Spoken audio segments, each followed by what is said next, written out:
ချင်းပြည်နယ်တောင်ပိုင်းမတူပီမြို့နယ်မှာမတူပီမြို့နယ်ရှင်ပြီးကျေးရွာ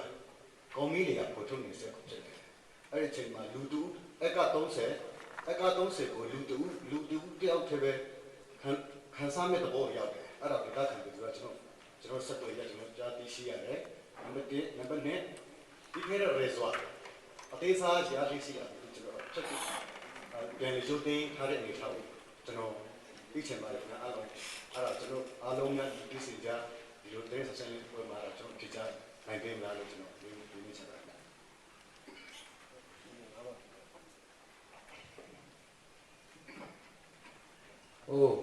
ဒီကိစ္စတော့ကျွန်တော်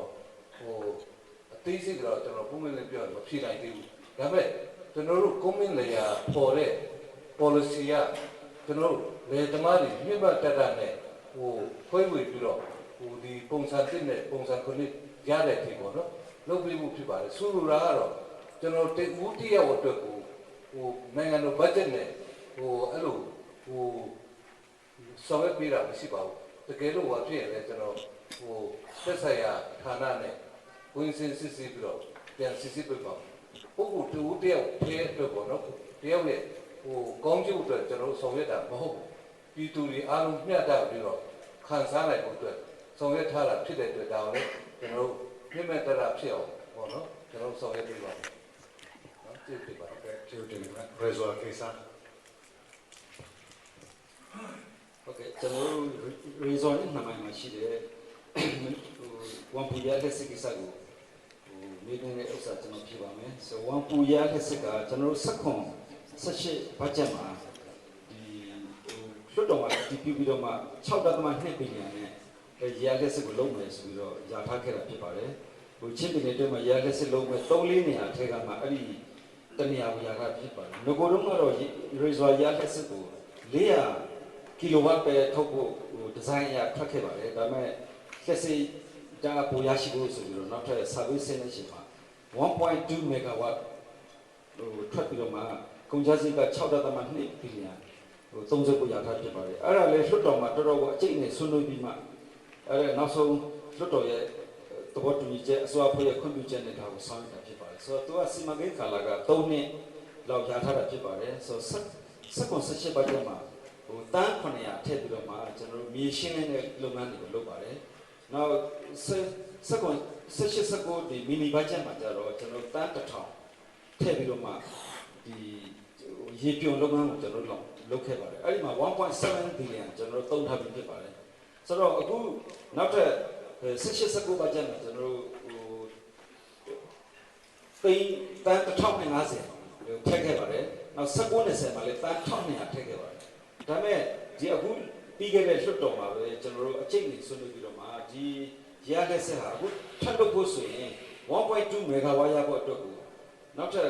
ပထမမှန်းထားတဲ့6.2ဘီလီယံမကဘဲနဲ့10ဘီလီယံခွဲလောက်ပေါ်မှာဖြစ်ပါတယ်10ဘီလီယံကျော်မှာဖြစ်တဲ့အတွက်ဒီနိုင်ငံတကာစံနှုန်းနဲ့ရောပြည်တွင်းရဲ့စံနှုန်းနဲ့ပါဒီ1.2 megawatt အတွက်ကိုဒီပြည်နယ်ဘတ်ဂျက်နဲ့10.5ဘီလီယံသုံးဖို့ဆိုတာမသိတော့ဘူးဆိုပြီးတော့အကျိတ်နေတော်ဆွေးနွေးပါတယ်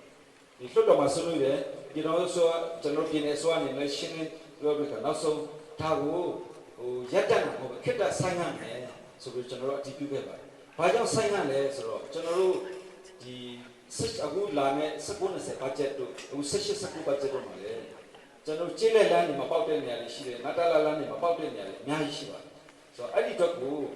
လမ်းကိုဦးစားပြီးလူလူကျေးရွာချင်းဆက်လမ်းကိုဦးစားပြီးလုပ်အောင်ဆိုပြီးတော့စီစဉ်ပြီးတော့ဒီလွှတ်တော်မှာဒီအစိုးရဖွဲ့နဲ့လွှတ်တော်နဲ့ဒီလွှတ်တော်ကိုယ်စားလှယ်များနဲ့ကျွန်တော်လွှတ်တော်မှာအကျိတ်နဲ့ဆွေးနွေးပြီးတော့ဆောင်ရွက်တာဖြစ်ပါတယ်ဆိုတော့18-19မီနီဒီဘတ်ဂျက်မှာကျွန်တော်တို့တန်း1050ကို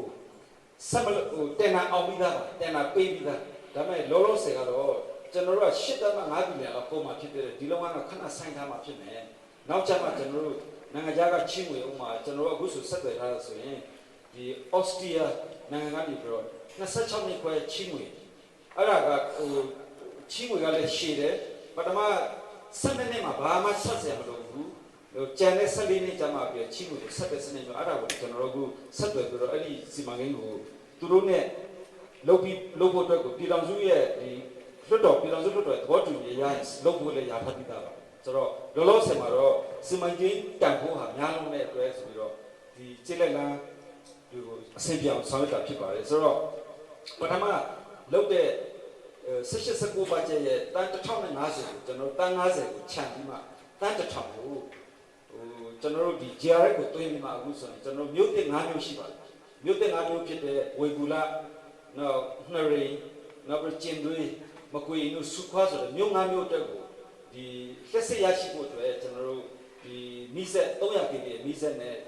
လက်စစ်လိုင်းအဲ့ဒါတွေတော့ကျွန်တော်တို့မြို့5မြို့အတွက်ကိုတခါတည်းရပြီးအဲ့ဒီတမှာတုံးလိုက်တာဖြစ်ပါတယ်နောက်ပြီးတော့အဆောက်အဦအတွက်ကိုလည်းကျွန်တော်တို့ပလောဝမြို့မှာအဆောက်အဦကိုလက်စစ်ရုံဆောက်ဖို့တို့ခွင့်ပြုချက်မရတဲ့အတွက်အဲ့တန်း200ကိုပါဒီမြို့5မြို့အတွက်အဆောက်အဦဆောက်ဖို့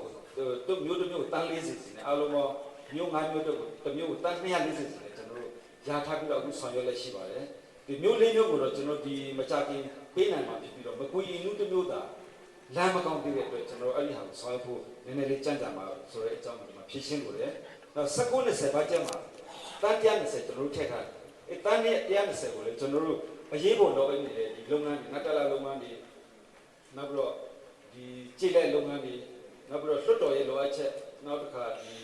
ကျွန်တော်ပတ်စံကလမ်းအဓိကကျွန်တော်ပလက်ဝမှာဖက်မှာဆိုတော့ဟိုကျွန်တော်ကြိတ်လက်လမ်းက950ဖောက်မှာဖြစ်ပါတယ်950မှာကြိတ်လက်လမ်းက53မိုင်4ဖာလောက်ပဲပြီးသေးတယ်မိုင်900လုံးပလက်ဝဖက်မှာကျန်တဲ့အတွက်ကျွန်တော်ပလက်ဝဖက်မှာဦးစားပေးစီပြီးတော့ဒီ19-20ဘတ်ဂျက်မှာတော့အဲ့ဒီဟာကိုထည့်ပေးတယ်အခြားဟိုကြိတ်လက်ဘတ်ဂျက်တို့ငါတလာဘတ်ဂျက်တို့ကိုပလက်ဝဖက်ကိုထည့်ပေးတယ်